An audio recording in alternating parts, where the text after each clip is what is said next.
because as a music major, a lot of it's centered on performance. And so then, there's this like a huge question through like the whole music community about like, how do we do this? Greetings all and welcome to Cochise Convos, a podcast dedicated to sharing your stories and information about Cochise College.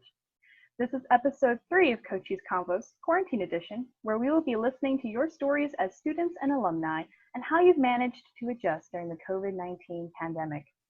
Today my guest is McKenna Danner, who's a music major at Cochise College, and today she's going to be sharing her experience in facilitating creativity as a musician while adjusting to distance learning during the lockdown. McKenna, thank you so much for joining me today. Thank you. I'm excited to be here. Woohoo! We're glad to have you. So in general, how has quarantine been for you? Are you quarantined by yourself? Are you with family? So I am quarantined with my family. I'm 17, so I still live at home. So it's my mom, my stepdad, my stepbrother, and then our pets too. It's actually been really rough because I like being busy. I like having places to go, and I really enjoy settling into a routine like at college and just knowing what I'm going to do during the day and seeing my friends especially. And since all that, suddenly vanished, it's I don't know, it's been really hard. And then it happened with no warning. We went on spring break and they're like, oh, hey, second spring break for COVID. And I'm just like, okay, I'll be back in 2 weeks then. And they're like, hey, you're not coming back. And I'm like, wait, we're what? So that was honestly kind of upsetting. So then it's, I am happy though. I live on like 10 acres. So if I need to get away from, my family, I can go get some space, and also my grandma lives next door and she's wonderful company. So but yeah, I found ways to cope, but it has not been the most ideal situation. I'm really excited to return in the fall.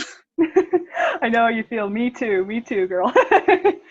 So definitely with all quarantine, and especially when you're quarantined with family or if you're quarantined by yourself, it presents its own unique challenges. And just in general, and this can be via academically or professionally or personally, what has been the biggest challenge for you during social distancing and isolation? I would probably say I can't see my friends, and they, I don't know, I'm really close to most of them, and so it's just, I don't know, I really miss that aspect the most. Also, like, my family and I can have a tendency to not get along, so that can be rough. Well, academically, the challenges have been, like, through the roof with music, because as a music major, a lot of it's centered on performance, and so then, there's this, like, a huge question through like the whole music community about like, how do we do this? And so actually just yesterday I had a violin recital on Zoom, and all my lessons took place on Zoom, but it was really hard like with ensembles because there's a delay, there's latency issues, and so we can't all sing together or play together. It was more like individual practice, and then we had to send in recordings which would then be put together, which I don't like, especially with voice, because I don't like to sing alone so much. And then another issue for me was I was taking organ as a class, and who owns organ? Not me. So I had to find a church actually in Tucson, and they have a beautiful organ, and they let me use it.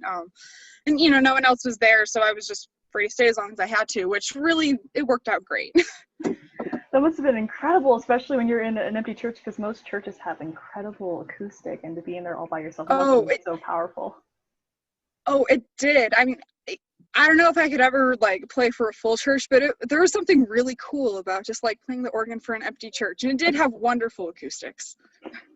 That's wonderful, and definitely challenging too, as you mentioned, because Zoom learning, when you're doing like an English class or math class, for the most part, delays, there isn't too much adjustment when it comes to that regard, but especially for music and the performing arts, it's challenging because when you rely on cues and timing from your peers and your classmates and you're performing a piece, I can imagine trying to adjust was challenging. Did you have any tips for adjusting? I know you mentioned that for some classes you just sent into the recording, but how did you adjust if you had to play live? I mean, it was sort of just like going to a venue in a way, only I was at home. But then you have to worry about so many things like internet connection. And then like, I actually get really self-conscious about like, will anyone be in the background? Will you be able to hear my family, down the hall or stuff like that? In a way, appearance is almost worse because you can see yourself the whole time. And like, I hate that, honestly. So although I don't know, it's the social interaction that, you know, I do miss. Sometimes I do actually enjoy getting to, you know, meet the other performers or stuff like that, even though I do tend to be more introverted. But I would purposely hit the big lunch rush just so I could talk to people, because the whole rest of the day I'm isolated in this practice room, and that was not good for me. But, you know, again, now I have to find ways to make up for that now that I'm at home, and that's been rough. I can imagine, and it's a big challenge. It's a unique challenge too for our time. So McKenna, as a music major and our first music major on the podcast, woohoo! I definitely wanted to ask you some music related questions, especially as a musician and an artist, because you mentioned you like to draw.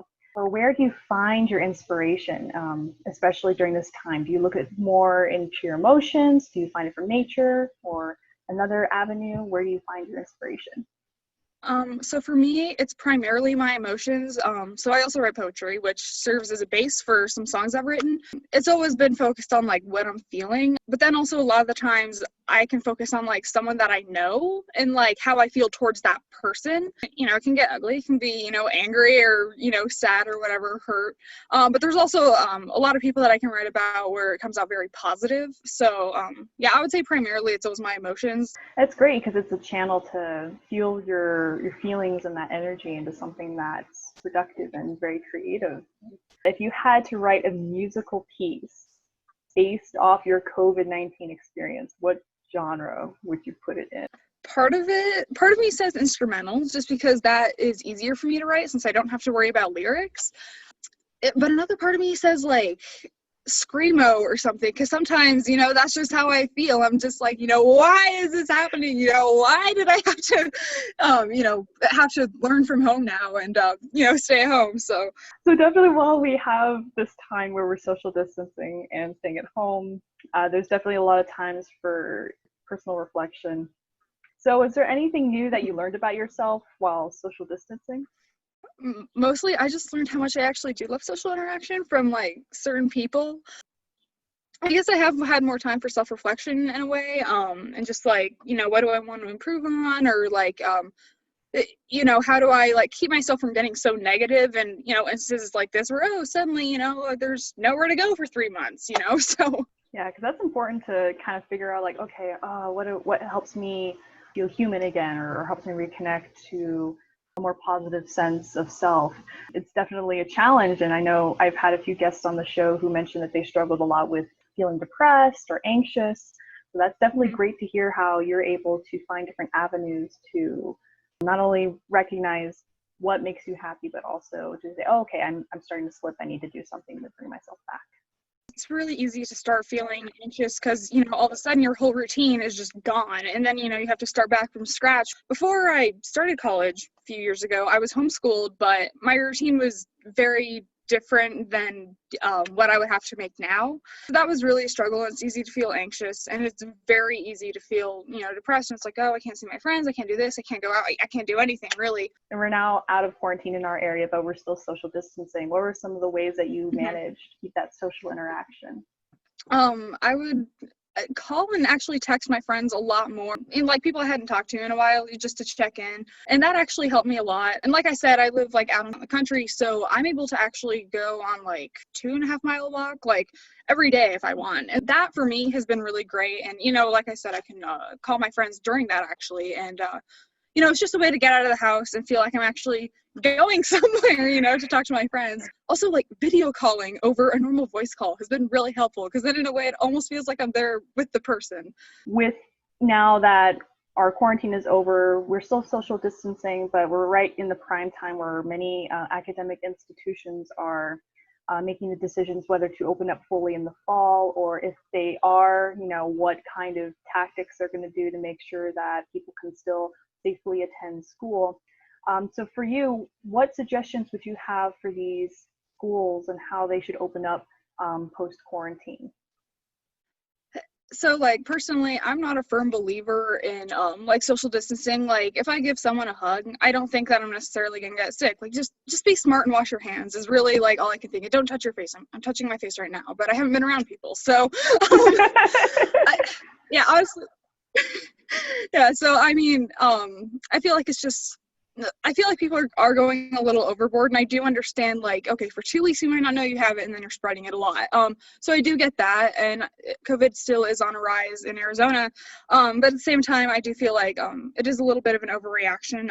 But people do still have those concerns. So if I am aware of the correct information, I believe that Coach East is going to be making classes smaller to accommodate for social distancing. So that is a good move, since a lot of people are still concerned about that. Although at the same time, like, you could do online, but then again, that also really sucks. And it's really hard, especially for, theater, music, stuff like that. And even welding, actually, you can't really do online. So I will say that masks, I'm not sure that should be like required, but like, okay, so for food service, absolutely. Please wear a mask if you're making my food. But they probably won't be offering that in the fall. But again, like, just allowing for that, I feel like is a good move on the end of the college. Otherwise, like, I'm honestly just not too concerned. So McKenna, it's been wonderful to talk to you today. I have my final question for you is, what advice would you give to someone who's struggling with social distancing and or their academics?